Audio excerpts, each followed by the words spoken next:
by with our K400 sewer machine. This is our medium machine. First thing, we got some parts here. On top you got a motor. There is a thermal overload switch on here that could trip. I've never really had one trip before, but if you're having problems, you might want to check that. The next thing, you've got a forward, stop, and reverse switch here. You're going to want to run this machine in forward all the time.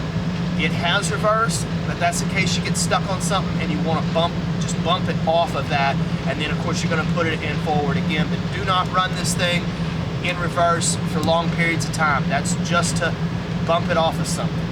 Alright, from there you're going to have your power cord. It's got a surge protector on it, so you're going to want to make sure that light is on. Then you have your pneumatic foot control. This is air operated, and the reason for that is a lot of times you're in a wet location, you don't want an electrical foot switch. You want the pneumatic kind. From your motor, you're going to have a pulley back here, which drives a belt, which drives the drum. The cable is in the drum, and when the drum spins, the cable spins. The next thing you're going to have is this handle here. This is your forward and reverse, or advance and retrieve. That comes in handy. A lot of people, they like to just hand feed the cable because you can get down there and hit the clog. Sometimes I do that depending on what I'm working with, but I typically like to retrieve this using the handle because it gives the cable a nice wrap to it as it comes back. The next thing, we're going to talk about heads. The head that's on here is your spade head. This one, in new construction and what we do, this is the one you're probably going to use because there's not a lot of roots. Most of the time it's just some kind of soft clog. Maybe somebody was flushing something they shouldn't have. Maybe there's a piece of plastic in there or something like that. This head is good for cutting a hole through it. Once you get a hole cut through it, then you can come back with your camera and go down in there and see what was going on. Your head kit does come with some other heads.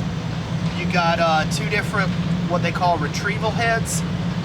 Say you're at an old house on a service call or something and you think you might have some roots in the line. That's what you're going to use these guys for. Go in there, it'll wrap around whatever, and you can pull it back and kind of get a sample of what's going on, or if there's something, a rag or something, you want to grab it and try to pull it back. There are two different types. There's a drop auger head here, and then there's your straight. The reason for this swivel head is if you're going across a cross, or you got two fixtures back to back, and there's a cross fitting in there.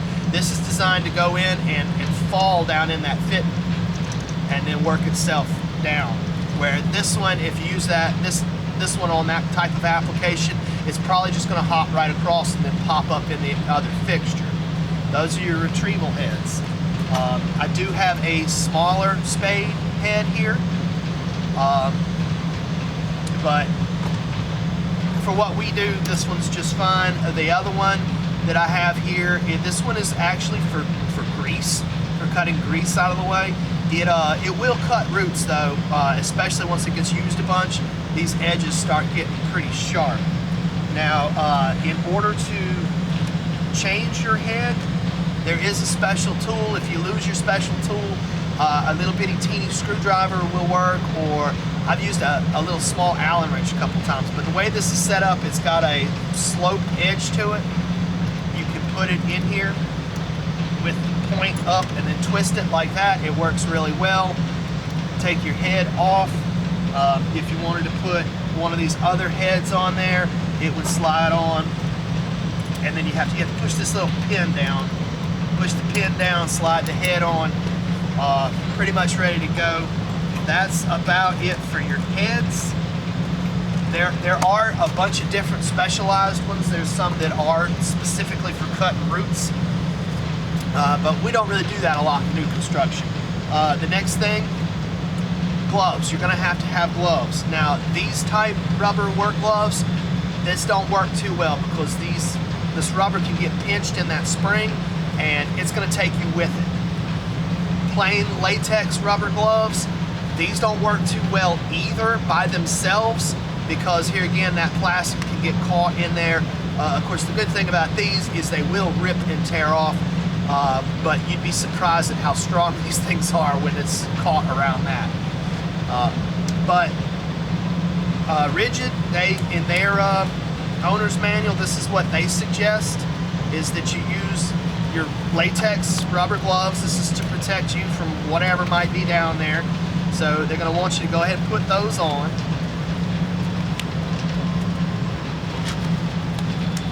Like so. And then you're going to want to get a pair of leather gloves on top of this.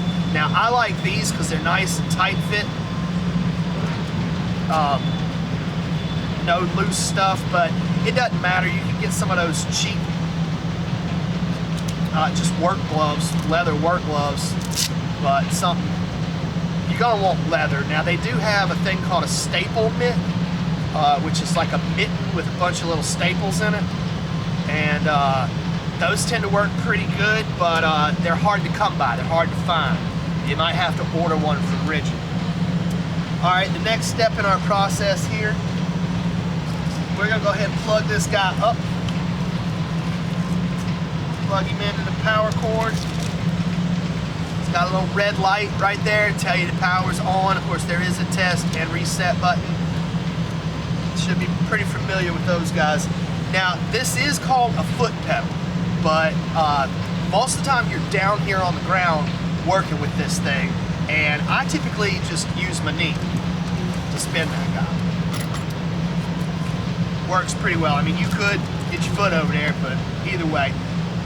Next thing, you're going to want to position this machine as closely as you can to your clean out. Put your safety glasses on. You're going to want to pull this out by hand and start it down in there.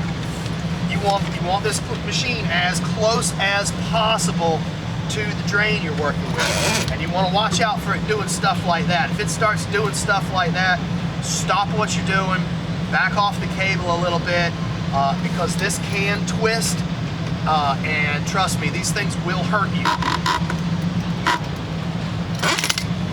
But you're going to want to have at least 3 or 4 feet down in the drain, and then you can get on this pedal and she'll start spinning. Next thing you're going to do is advance it forward. I don't know if you can tell or not, but the cable is moving forward. These things do get kind of wore out after a while. It doesn't hurt to put some white lithium grease or a little bit of WD-40 down in here to keep these things clean and moving. But that's basically it. You'll go down in there, and if it's full of water, when you hit that clog and you punch a hole through it, that water's going to disappear, and you're going to know you did something. Once that water goes out, you're going to pull this thing back, see if there's anything on that tip that might tell you what that clog was, but then you're going to camera it. That's one of our rules here. Whenever you have a backup or a clog, you're going to camera it afterwards. But then to retrieve, you're still running it forward. I didn't move the switch, still running it forward, and we're pulling this cable back. If you have this machine close enough, you don't have to put your hand on this cable. But a lot of times, you're gonna have your hand right here on this cable. Lightly, gently, don't be grabbing and squeezing it. Don't put a rag on here, because it's a spring, and it can catch part of that cloth and pull you right on around with it.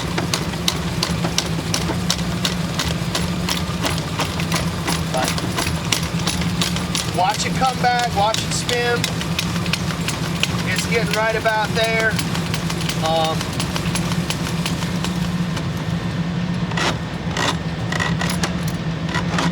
Now I just want to show you, don't do this, but I just want to show you how fast that cable moves. You don't ever want to spin this thing out of the hole. But see how it comes out? See how it goes back? That's pretty much the speed that you're running at. But that's the basics of it. Once you're done cleaning out a clog, go flush a bunch of toilets. Like I said, always camera your stuff. That's company policy. But then you're gonna pack this guy back up, take care of your cables, wrap your cables around. If you've made a mess, if you got water on the floor or something like that, be sure to clean that stuff up. Don't leave a mess. People don't like that. But that's it. You put your cap back on and you're good to go.